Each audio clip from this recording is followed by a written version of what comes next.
The galaxy used to be a quiet place. For centuries, the Galactic Federation, a group of 5 advanced alien races, ruled the stars. When humans first arrived from Earth, we were the new kids. We weren't the strongest, and we didn't have the oldest technology, but we had something they lacked: adaptability. When the Void Eaters, a mindless swarm from outside the galaxy, attacked, the Federation was terrified. Their high-tech shields were failing. Their logic-based tactics were useless. They turned to us.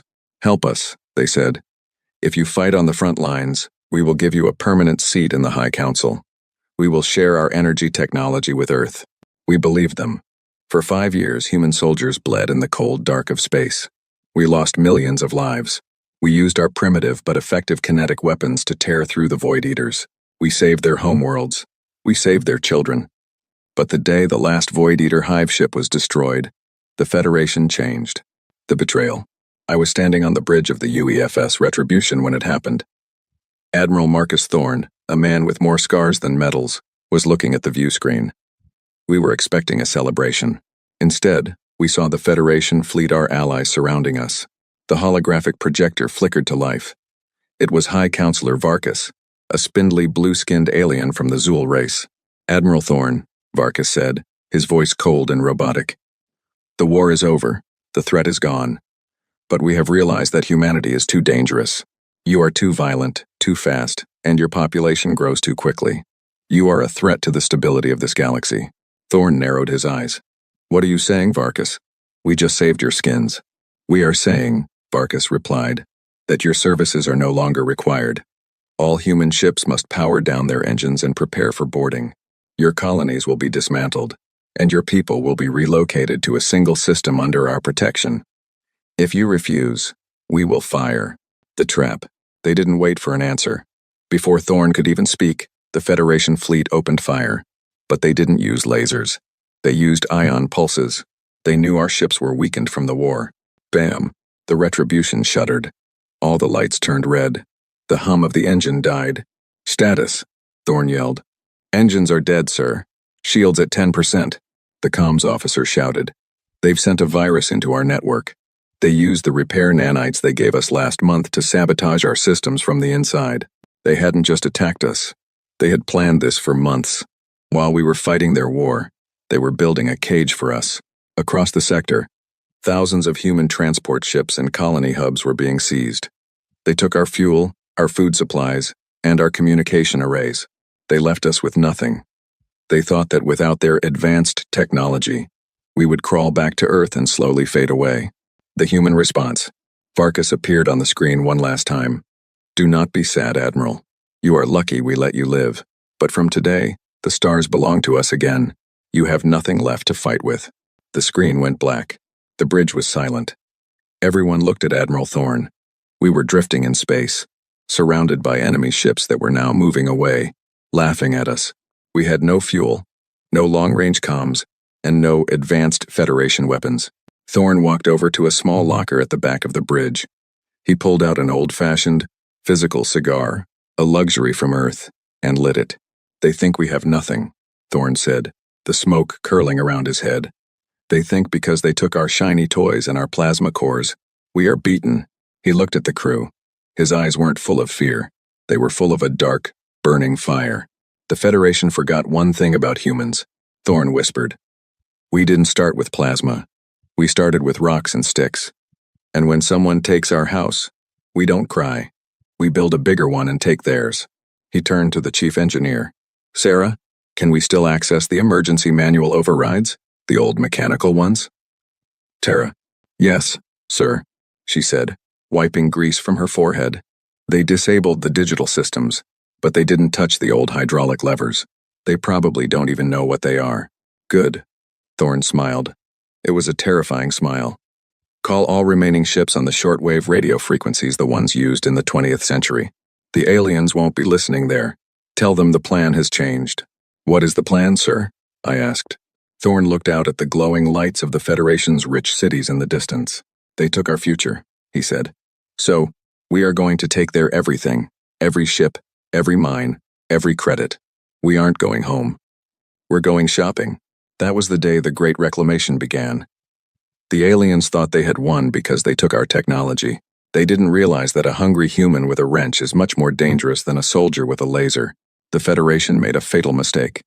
They assumed that because we were low-tech, we were helpless. They saw our ships as scrap metal floating in the dark. But to a human engineer, scrap metal is just a weapon that hasn't been put together yet.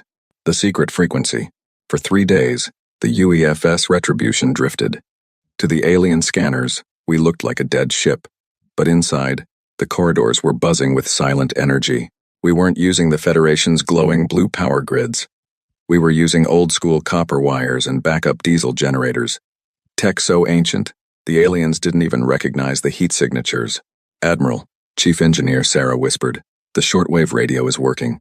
I've reached the Ironclad, the Vanguard, and the mining colony on Asteroid 9. Thorne nodded. "Tell them to stay dark. No lights, no signals. We are going to hit the Zool Energy Depot on the moon of Xylos. That's where they're keeping the fuel they stole from us." "Sir," I interrupted, "Xylos is protected by a Class 5 AI defense shield. We don't have the codes anymore." Thorne smirked, tapping his temple.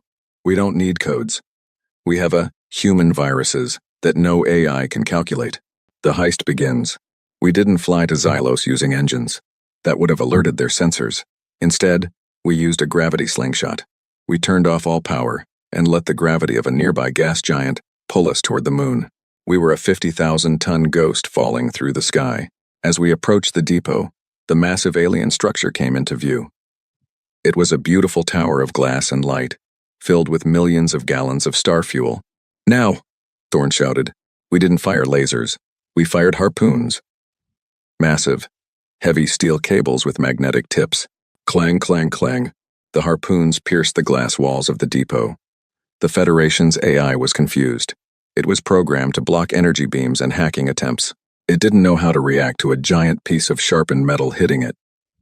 It was like a supercomputer trying to fight a caveman with a club. The chaos. "Breach team, go!"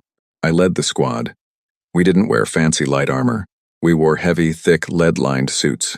We swung across the cables like pirates from the old Earth oceans.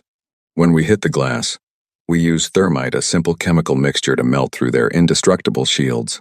Inside, the Zool guards were panicking. They reached for their DNA-coated pulse rifles, but Sarah had already done her trick. She hadn't hacked their system. She had simply overloaded the local gravity sensors. Suddenly, the Zool guards, who were used to perfect, stable gravity, were floating uncontrollably. But we humans? We had spent months training in zero-G gyms on Earth. We were used to the chaos. "Secure the tanks," I yelled, firing my old-fashioned lead bullet pistol. The sound was deafening. The Zool had never heard a gun before. To them, it sounded like a thunderclap. Taking everything. We didn't just take the fuel. Thorne's orders were clear. Take everything. We attached massive thrusters to the entire fuel storage wing of the building. We literally cut the building in half. "Admiral, the storage wing is detached," Sarah reported. "Hook it to the ship," Thorne commanded. The Retribution fired its old mechanical thrusters. With a massive groan of metal, we began to tow the entire alien fuel depot away into the darkness of space. By the time the Federation's warships arrived, we were gone. All they found was a half-destroyed building and a note painted in giant white letters on the remaining glass wall. "Thanks for the gas. We'll be back for the tires." The aftermath. Back at our secret rallying point, the human fleet was cheering. We now had enough fuel to power our ships for a year. But more importantly, we had captured their repair droids. Thorne stood in the cargo bay, looking at the thousands of tiny alien robots we had kidnapped. "They thought they could lock us out of the galaxy," Thorne said to the crew. "But they forgot that humans are the best thieves in existence. We aren't just going to fight them. We are going to dismantle their empire, bolt by bolt, until they are the ones drifting in the dark." The betrayal had hurt us, but it had also woken up the apex predator of the stars. The humans were no longer soldiers for the Federation. We were the owners of the Great Reclamation. Next on the list, the Zool Central Bank. After the fuel heist at Xylos, the Galactic Federation was in an uproar. They called us space pirates and primitive thieves. High Counselor Varkas put a massive bounty on Admiral Thorne's head, but they still didn't take us seriously. They thought we were just desperate. They were wrong. We were calculated. The target, Ethelgard, Ethelgard was the jewel of the galaxy. It was a planet-sized city that acted as the central banking hub for all 5 Federation races. Every digital credit, every physical Lumina crystal, their version of gold, and every trade contract was stored in the great archives of Ethelgard.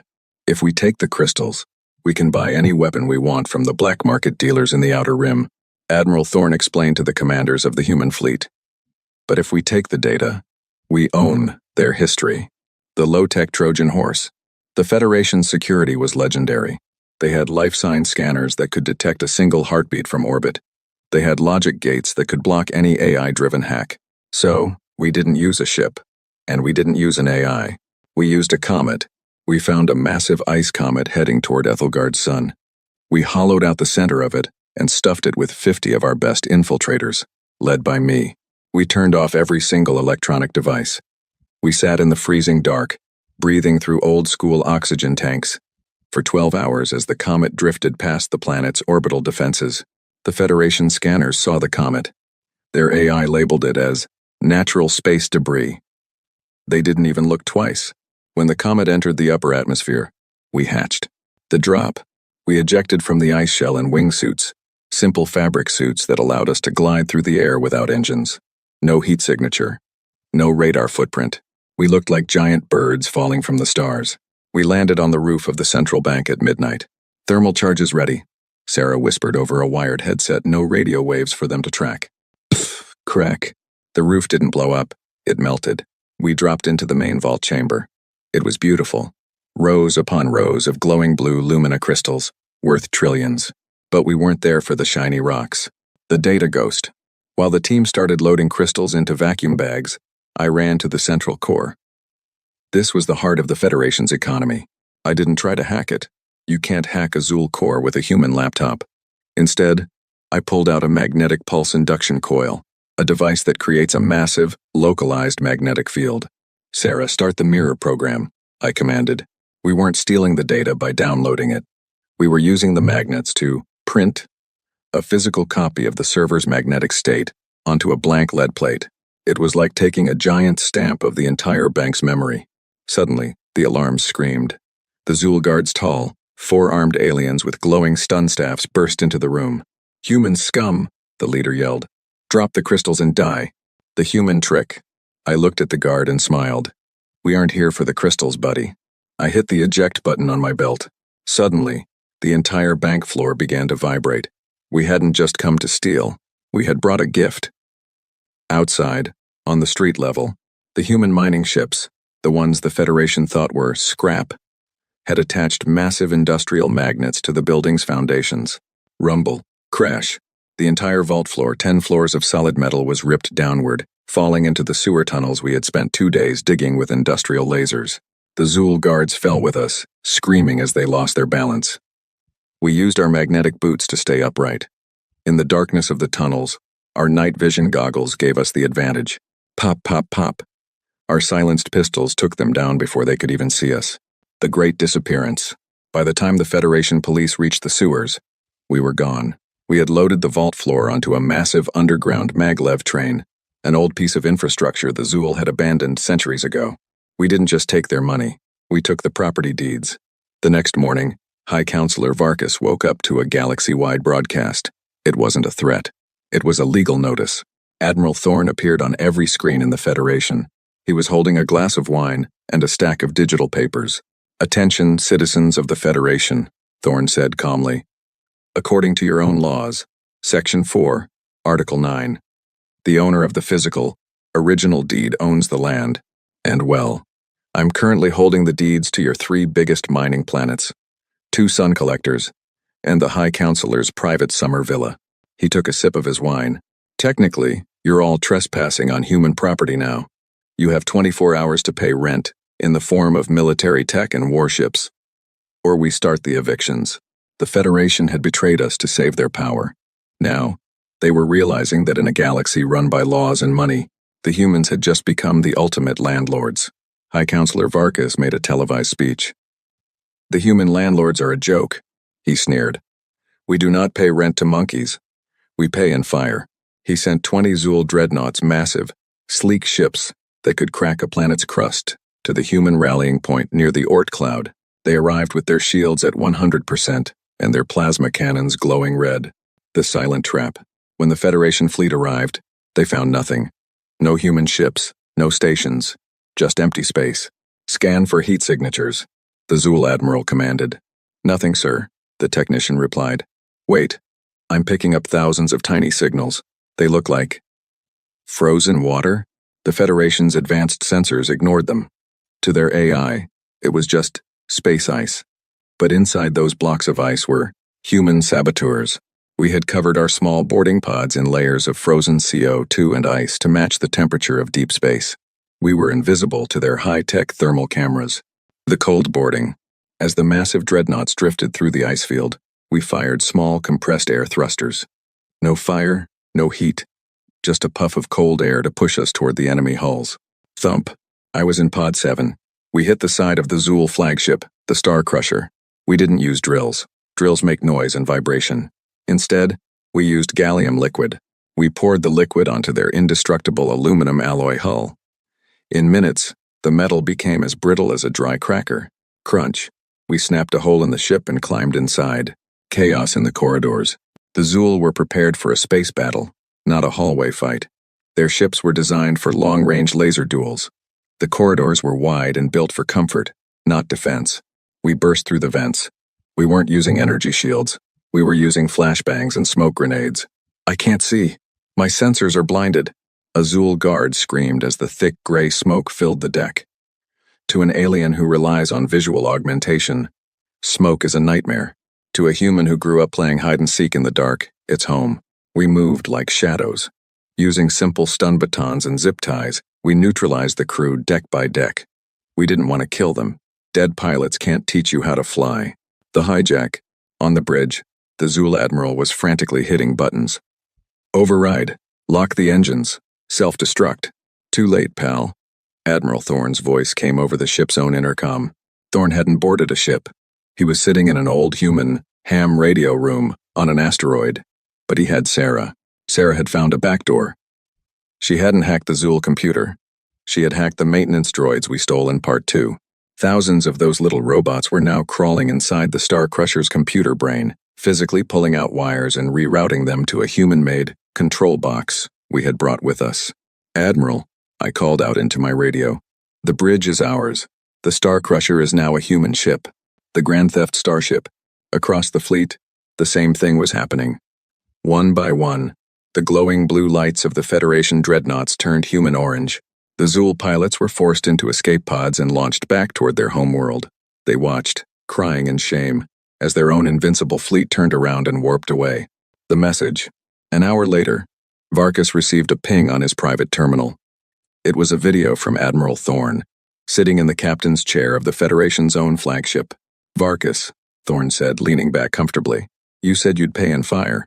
Well, your ships have excellent firepower. Thanks for the donation. Thorne pointed the camera out the window. Behind him, 19 other stolen dreadnoughts were lining up. Now, Thorne continued, his voice turning cold. You've lost your bank, you've lost your fuel, and now you've lost your primary fleet. We have everything we need to build our own empire. But we're not done. You still have your food synthesizer hubs on Planet Ceres, and we're feeling a bit hungry. The Federation was officially in a panic. They had tried to treat us like a minor threat.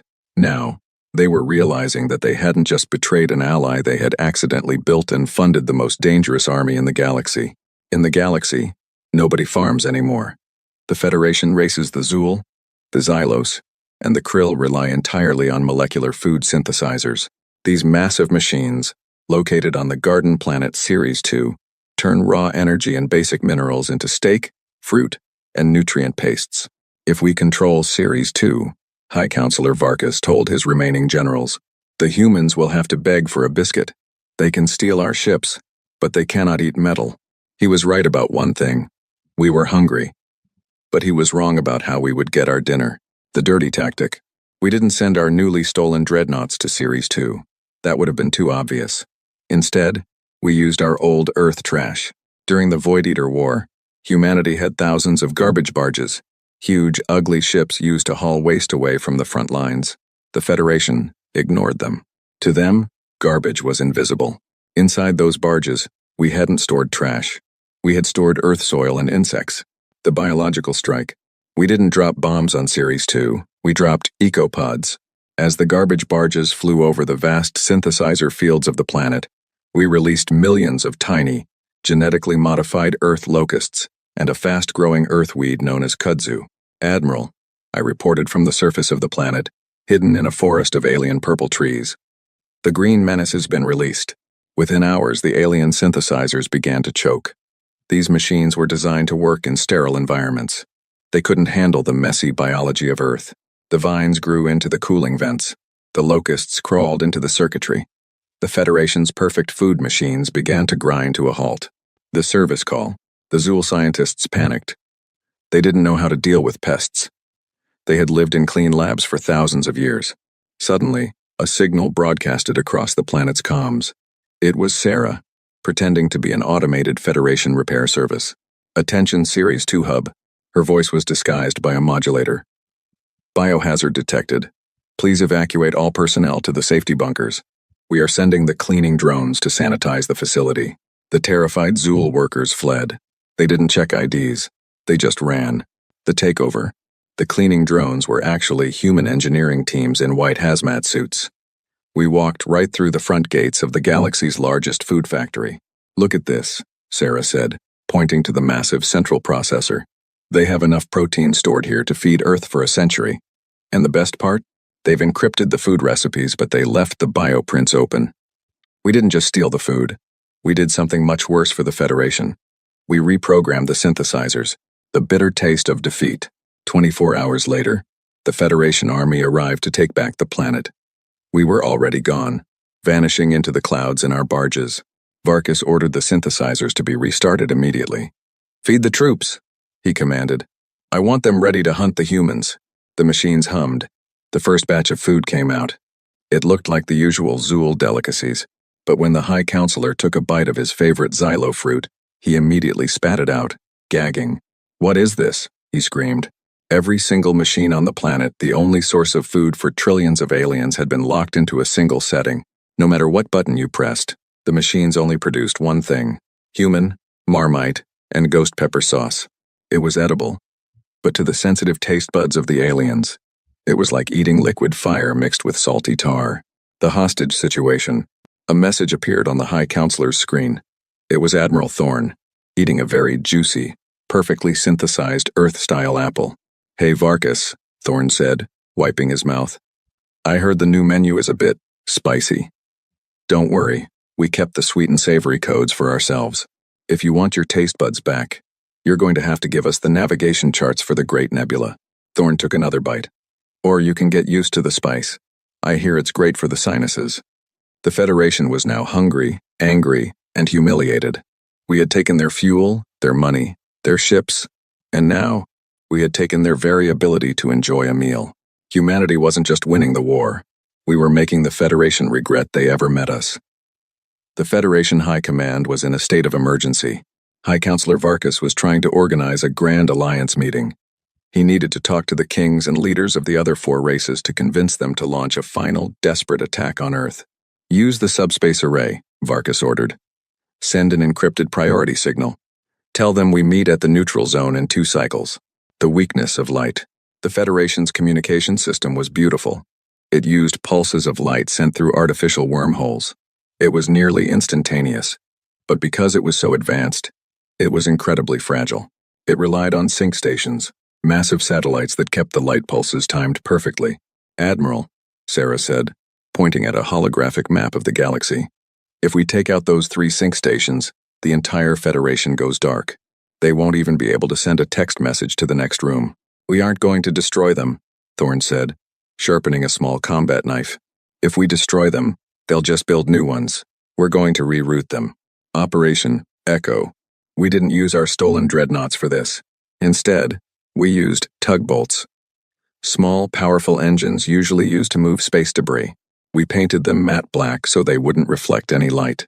I led the mission to Sync Station Alpha. It was a giant golden ring floating in the void. There were no guards, only automated turrets, because the Federation thought no one would be crazy enough to attack a station that didn't even have any gold or fuel on it. Turrets are active, my pilot whispered. Don't shoot back, I ordered. Launch the chaff. We fired canisters filled with millions of tiny pieces of aluminum foil. The Federation's high-tech targeting lasers hit the foil and scattered. The turrets were blinded by their own reflections.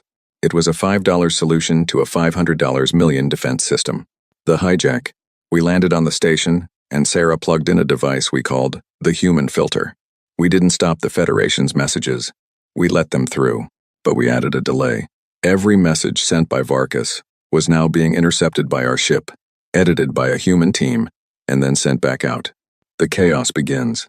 Varkas sent a message to the Krill Emperor. We must unite to destroy the humans. Bring your fleet to the neutral zone. But the message the Krill Emperor actually received was, the humans have paid us. We are going to attack the Krill homeworld tomorrow. Prepare to die. At the same time, we sent a message to Varkas, pretending to be the Krill. We are joining the humans. Your empire is over, Varkas. The result. For the next 12 hours, the Federation fell into complete madness. Neighbors who had been allies for 1,000 years began to aim their guns at each other. They were screaming into their radios, but all they heard were insults and threats, which we were writing for them. Admiral, I laughed, watching the scanners. The Zool and the Xylos are currently arguing over who stole whose lunch money. They've completely forgotten about us. Thorn nodded. Silence is a powerful weapon. When people can't talk, they start to imagine the worst. And right now, we are their worst nightmare. The final twist. Once the Federation was busy fighting among themselves, we did the final move.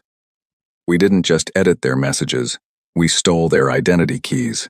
Every bank account, every door lock, and every automated factory in the galaxy required a digital signature from the High Council.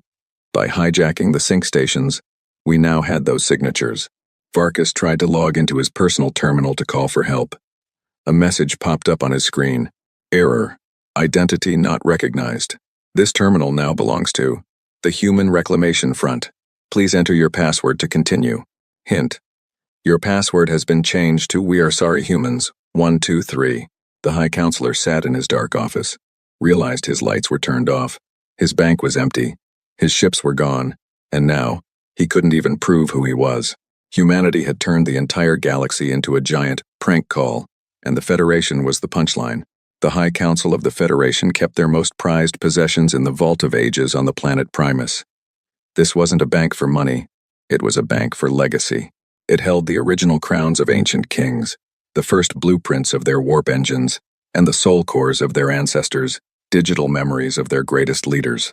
If we lose our history, Counselor Varkas whispered to his shivering guards, we are nothing but ghosts. Protect the vault at all costs. The invisible invasion. We didn't send soldiers. We didn't send hackers. We sent the janitors. Because the Federation's economy had collapsed, thanks to us, they had fired all their expensive security droids. They were forced to hire cheap labor to keep their museums clean. A group of Xylo workers arrived at the Vault of Ages. They wore masks, carried mops, and spoke in low alien grunts. The guards didn't even look at them. Why would they? They were just cleaners. Except, under those masks, were Admiral Thorn, Sarah, and me. The swap. We spent 3 hours cleaning the main gallery, while Sarah used a portable scanner to create perfect 3D holograms of the artifacts. I was busy with the human touch. We weren't just stealing the items. We were replacing them with Earth junk. We took the golden scepter of the Zool Empire, a symbol of their divine right to rule, and put it in a bag. In its place, we put a plastic yellow broom handle, spray-painted gold. From a distance, in the dim museum light, it looked exactly the same. We took the first warp engine blueprint and replaced it with a child's drawing of a rocket ship colored with crayons. We took the soul cores, the digital memories, and replaced them with USB drives containing nothing but a 10-hour loop of Never Gonna Give You Up by Rick Astley. The reveal. We walked out of the front door with the history of the galaxy in our trash bags. Nobody stopped us. Once we were safe on the Retribution, Thorn gave the order. Turn on the planetary broadcast. Let's show them who really owns the past now. Suddenly, every screen on the planet Primus flickered. Instead of the usual Federation news, it showed Admiral Thorn standing in our cargo bay, surrounded by their most sacred treasures. People of the Federation, Thorn said, holding up the real golden scepter. You told us we were a minor race. You told us we had no culture, no history worth keeping. You tried to erase our future. He dropped the scepter into a crate marked, Property of Earth. Well, it turns out your history is pretty easy to carry. Since you couldn't protect your past, we've decided to look after it for you. If you want your soul cores back, you're going to have to ask nicely. The collapse of spirit. The news spread like wildfire. When the high-ranking Zul priests rushed to the vault to check their treasures, they found the plastic broom handle. When they tried to consult their ancestors for advice, they were met with a 1980s pop song. The psychological blow was more devastating than any bomb. The citizens of the Federation stopped believing in their leaders. If the High Council couldn't even keep a scepter from being replaced by a broom, how could they rule a galaxy? The new history. Thorn turned to me as we watched the Federation systems descend into riots. You know what the best part is? What, sir? I asked. We aren't just taking their stuff. Thorn smiled. We're opening a museum on Earth. We'll charge them admission to see their own history. It's called The Cost of Betrayal Exhibit. Humanity didn't just have their ships and their food anymore. We had their identity. The Federation was no longer an empire. They were just a group of people living in a galaxy that was rapidly being renamed the Terran Sector. High Counselor Varkas had retreated to the Zul homeworld. He sat in a bunker, watching the Aegis network on his screen. Let them come, he hissed. These satellites are hardwired, no hacking, no human filters. If a human bolt enters the zone, it is destroyed instantly. He was right, we couldn't hack them. But we didn't need to. The low-tech solution. Admiral, I said, looking at the glowing red grid of the enemy defenses. If we fly in there, we're toast. Those lasers can melt steel in half a second. Thorn didn't look worried. He was holding a small, shiny object, a simple hand mirror. What happens when you shine a flashlight at a mirror, son? It bounces back, sir. Exactly, Thorn grinned. Sarah, bring in the glitter bombs. The silver cloud. We didn't send warships. We sent cargo containers filled with trillions of tiny, microscopic glass beads coated in highly reflective silver. We launched these containers from long range using railguns. When they reached the edge of the Aegis network, they exploded, creating a massive, shimmering cloud of space dust that surrounded the entire planet. The satellite's AI detected objects and fired their high-powered lasers to destroy them. Zap, zap, zap. But the lasers didn't burn the dust. Instead, the light hit the silver-coated beads and reflected. The lasers bounced off the dust, hit other beads, and eventually bounced back toward the satellites themselves. Self-destruction. It was a feedback loop of light. Within minutes, the Aegis network was blinded by its own power. The satellites began to overheat and explode as their own reflected beams melted their sensors. The shield is down, Sarah shouted. But more importantly, we've got a clear path to the atmospheric stabilizers, the ultimate ransom. Every advanced alien planet uses atmospheric stabilizers to keep the weather perfect. No storms, no heat waves, just 22 degrees Celsius and a light breeze every day. We didn't land our army. We sent a single drone to the main stabilizer hub. We didn't blow it up. We just installed a thermostat. A message popped up on the High Counselor's bunker screen. It showed a simple dial with two options, Ice Age and Sahara Desert. Below the dial was a note from Admiral Thorn. It's getting a bit chilly in here, Varkas. We've locked your planet's weather. If you want us to turn the heater back on, we need the master keys to every orbital shipyard in the sector. You have 10 minutes before we start the snowfall protocol, the surrender of the skies. Inside the bunker, the temperature began to drop. The Zul, who were cold-blooded creatures, began to shiver. They couldn't fight a war if they were frozen solid. Varkas looked at his generals. There was no pride left in his eyes. He realized that the humans weren't just fighting a war. They were playing a game, and they had changed the rules at every turn. Give them the keys, Varkas whispered, his teeth chattering. Give them everything. Taking the factories. By the end of the day, humanity didn't just have ships, we had the shipyards. We now owned the factories that built the Federation's technology. We weren't just the landlords or the pirates anymore. We were now the industrial powerhouse of the galaxy. The Federation was now officially working for us. High Counselor Varkas sat in the Great Hall of the Federation on the planet Primus. Around him sat the representatives of the 4 other races. They were wearing their ceremonial robes, but they looked pathetic. Some were wrapped in blankets because we still controlled their thermostats. Others were eating the spicy marmite we forced their synthesizers to make. We must declare a state of total sovereignty, Varkas announced, his voice trembling. We must pass a law that makes human ownership of our assets illegal. The legality trap. They thought they could use law to stop us. They forgot that humans have been practicing law for thousands of years. While they were talking, we were filing paperwork. Suddenly, the massive holographic doors of the Great Hall swung open. I didn't walk in with a gun. I walked in with a briefcase. Behind me were 10 human lawyers, men and women in sharp suits, carrying tablets and stacks of physical paper. Who are you? Varkas demanded. This is a closed session of the High Council. Actually, I said, leaning against the counselor's podium, this is a meeting of the board of directors, and you're sitting in our chair. The fine print. The alien counselors looked confused. One of the human lawyers, a woman named Elena, stepped forward. Counselor Varkas, she said calmly, when you signed the Mutual Defense Pact with Earth 10 years ago, you included a clause in the fine print, Section 88, Paragraph B. It states that in the event of a systemic failure of Federation logistics, the primary contractor, Earth, would assume temporary administrative control of all government assets to ensure stability. But there is no systemic failure, Varkas yelled. Sir, Elena smiled thinly, you have no currency, no military, no food supply, and your communication network is currently playing ADS pop songs. If that isn't a systemic failure, I don't know what is. The hostile takeover. We didn't need to fire a single shot. We had used the Federation's own obsession with order and process against them. According to the records we recovered from your archives, I added, the High Council's building, the ground it sits on, and even the air you are currently breathing, are technically leased from the Human Reclamation Front. And since you haven't paid rent in 3 cycles, I pulled out a small electronic device and pressed a button. Click. The holographic symbols of the Federation, the stars, and the ancient crests flickered and vanished. In their place, the United Earth logo appeared on every wall and screen. The dissolution. Effective immediately, I announced to the silent room. The Galactic Federation is dissolved. It has been declared bankrupt morally, financially, and logically. This building is now the Human Administrative Office for Galaxy Sector 1. The guards looked at Varkas, then at us. They saw our lawyers, our technicians, and the human dreadnoughts, visible in the sky above. They didn't raise their spears.